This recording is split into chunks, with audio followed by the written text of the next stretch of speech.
Do you remember when you were in college? Remember how smart you thought you were? How you thought you had it all figured out? And then you realized just how ignorant you were? The world slapped you in the face with a reality check and you had to learn your place and how to operate in it? Okay, now remove all of that last part. None of that other stuff happened.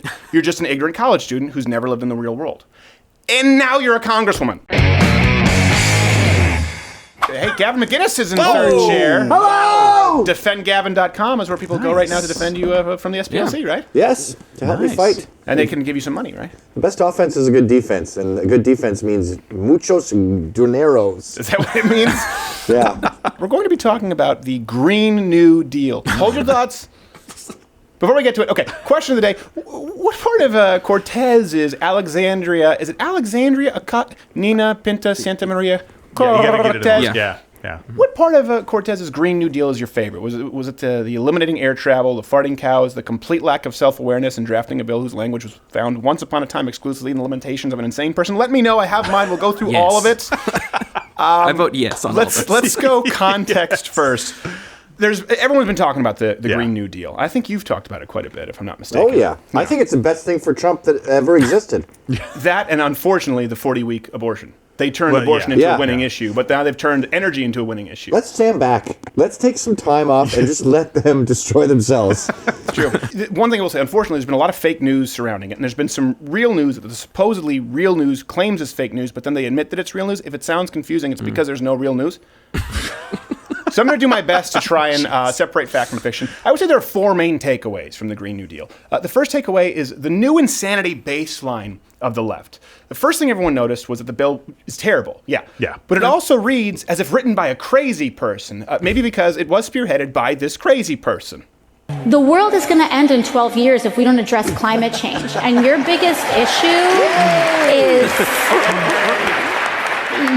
your biggest issue is how are we going to pay for it? And this is the war. This is our World War II.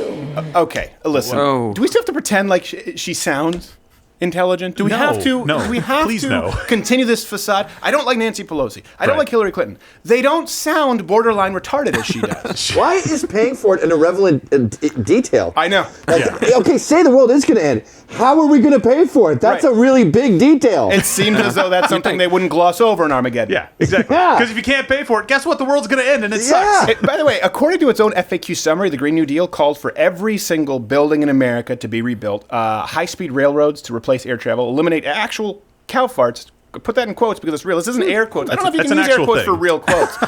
It wanted to provide a living wage job to everyone willing to work. But more importantly, provide a basic income to everyone unwilling to work. Oh, dear God. And what's important about this is because people talk about fake news, and there was a lot of fake news surrounding this story. There was, yeah. When called on these facts, Cortez and the friends, they claimed fake news, of course.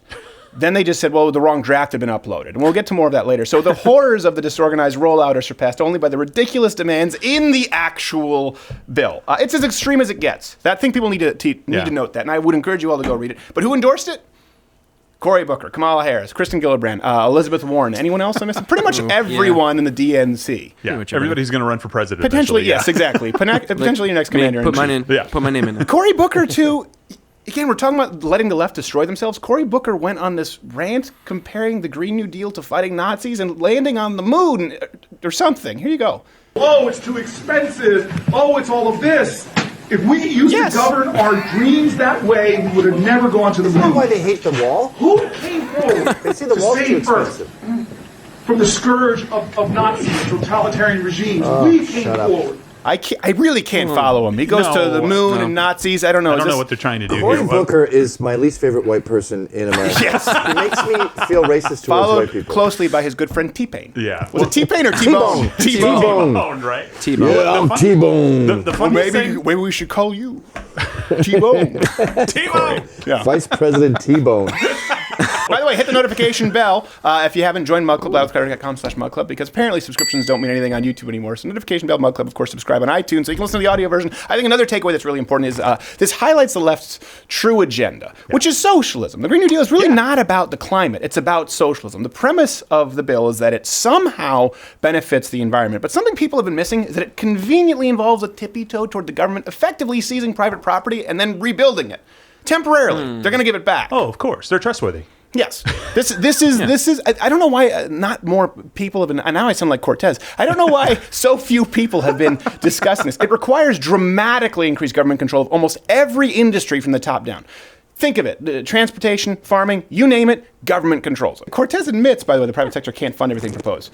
She even admits that the tax the billionaire solution will not work for this. That's something that's important to note. They say, oh, you care more about the money. Okay, well, where are you going to get the money? This is really the main problem, I think, that people need to note. Everyone else who's not a climate change activist that we have with climate change activists. It's not really about science. It's about advancing socialism. Now, of course, there are tons of... Everyone out there can acknowledge climate change to some degree, of course. But people like Cortez and Bernie and the progressive left, they're not arguing about the science or even about whether the government could fix the problem. They're just huddled up asking how much government control is needed to alter your personal life and the environment-destroying habits. They're not even at the point with, well, hold on a second. How far are we in the scientific trail? And how much do we think the government could actually do? This is accepted. The only person who can solve this problem is the United States government. Just how far do we want to go? And that, to me, is a very scary thought. That's what we did. Hyperbole here replaces science. Because the ends justify the means. That's what you're saying right now with the climate change alarmists. So, in case you've forgotten, by the way, here's Cortez claiming that the world would end in 12 years because of climate. I know you might have forgotten. The world is going to end in 12 years if we don't address climate change. And your biggest issue is... Oh, that's enough. We don't need to watch the rest of that clip. I think takeaway 3 is the depth of the left's deception right now. Despite, of course, being endorsed by all the top-level Democrats. How many? Pretty much all of them. Green New Deal rightfully drew a ton of criticism. The bill was so trash that Cortez, sorry, I have to make sure I get it right. I love how all of these newscasters, Brian Williams and Alexandria Ocasio-Cortez. She's from Nicaragua. They removed the FAQ document, by the way, from the website. And they tried to gaslight everyone into thinking that they never pushed any of these crazy agendas. This happened on Tucker Carlson. Her policy advisor claimed the line about the unwilling to work was something Cortez would have never written and that Tucker was looking at a doctored version. This, by the way, is a video that Cortez retweeted herself. Ooh. Yeah, relevant. Do we ever pay people who are, quote, unwilling to work?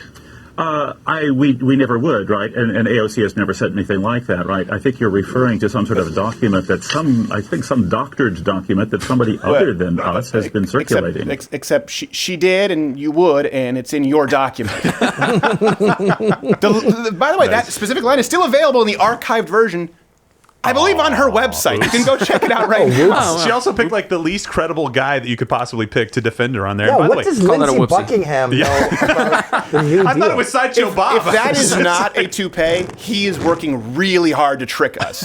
And this is so important too. Cortez pushed lies about the bill continually, claiming the document had been doctored by Republicans, then pivoting and saying there was a draft that was accidentally leaked. Here's the problem, okay? She released the FAQ herself, answered questions about it all day. NPR even ran an article. It was almost like an Ask Me Anything. She didn't realize the FAQ was an accident. She didn't remove it from her site until everyone who is not a DNC candidate or official took a steaming, corn-infested shit on this. And by the way, the metadata for the PDF shows that it was created and posted by Cortez's chief of staff. So she can't even claim that she didn't know what was going on. So this means one of two things. Okay, either A, Cortez and her equally googly staff are far too disorganized to be in any position of government authority, or B, Cortez and her staff knowingly pushed lies, which, given the continual nature of the FAQ, seems much more likely. Yeah, see all of the above. It wasn't like once, I wish I could pull that back. It's, let me answer, unwilling to work. Yes. Cow farts. Let me put in, this is a good idea. I feel good about these choices. I'm going to keep making them. What? Why am I talking? Yeah, exactly. The fourth and final takeaway is when you shine a light on the left, I think you see this from this bill here, they scurry. They retreat. Mitch McConnell announced Tuesday they would call for a Senate vote on the Green New Deal. Brilliant. They freaked. Democrats completely freaked. Senator Markey, co-author, by the way, of the Green New Deal, called the vote sabotage. Yes. I don't know how that works. If the Senate refused to vote, wouldn't Republicans be accused of obstruction? Of course, yeah. Yeah, they would be accused of obstruction. Let's be honest. Not could they be. That's exactly how it would happen. The Democrats will have to admit right now that they are the party of complete socialism. It used to be veiled. Remember when they used to say, well, when you're saying socialist, you really want to say the N-word. Remember for Obama, they're like, so it's a synonym. It's just racism, and you use socialist as a dog whistle. You want to apply that to Bernie? You want to apply it to Booker, Warren, to Cortez? At what point do you go, no, listen, you're just actual socialists. Also, by the way, in case you missed it, there are people in our streets nonstop. we can't fix it. We're just going to create an app that lets you know where they're continually in the streets. Have you seen that app? It's going to be Pooper. Yeah, I have. It's unbelievable. Well, hotels have maps now that have this bum areas, and bum used to mean homeless man. Now it actually means a person's buttocks. The bum areas of San Francisco completely blacked out, because if you go there, you will be like Katie Hopkins was, skating on fecal matter. Oh my like you gosh. slip and slide like you're on a hockey rink. Yeah. Here's the deal. There were some false memes out there. I think that's important to note. And there was some fake news pushed regarding the Green New Deal, which is a shame because the truth is enough. Read the bill, read the archived FAQ for yourself. Let me know what you think. This bill, in and of itself, without any embellishment, exposed the actual agenda of today's left. By the way, where are the valiant media fact checkers? Cortez and her senior officials just claim lies, fake news, and no one calls them on it? No one, more importantly, the fact that Cortez is now the face of the DNC for many people and that the media just goes along with it is alarming to the nth degree. Let me paint a picture for you. This is why I think a lot of people on the right can't stand Cortez and a lot of people on the left love her, but they can't articulate it. Think back right now. Do you remember when you were in college? Okay? Remember how smart you thought you were, how you thought you had it all figured out? Then remember when you had your first real-time job in the real world, full-time job? Maybe when you got engaged, married, maybe you had some kids. And then you realized just how ignorant you were. The world slapped you in the face with a reality check and you had to learn your place and how to operate in it. Okay, now remove all of that last part. None of that other stuff happened. You're just an ignorant college student who's never lived in the real world. And now you're a congresswoman. Spending other people's money. That's how this bill gets made. That's who Cortez is. And that's who could be in line for the presidency of your country. Okay, if you like this video, you watch videos on YouTube. If I were Jimmy Kimmel, if I were Stephen Colbert, or Trevor Noah, I would tell you to subscribe. But I have no corporate overlords who demand that I do this demeaning promo. I do the demeaning promo because I choose to. Subscribe or hit the notification bell because I need you. I need you. Please do it.